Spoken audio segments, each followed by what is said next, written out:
Hey everyone, today I will show you how to slow down a video on iPhone. So I am easily slow down this video. So not showing it to exactly slow down option. So you just using your CapCut for make slow down or open Instagram. Click on to plus option. Select video.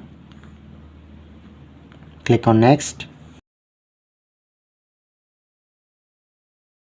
Okay, and then showing it to speed up and slow option.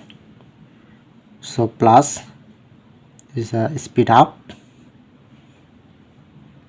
and slow down. So look here, now slow this video.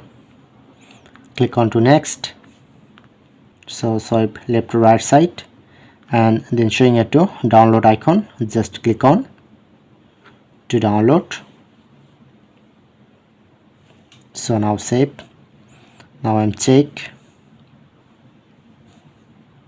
So look here, now successfully slow this video. This is the main video and the slow down video.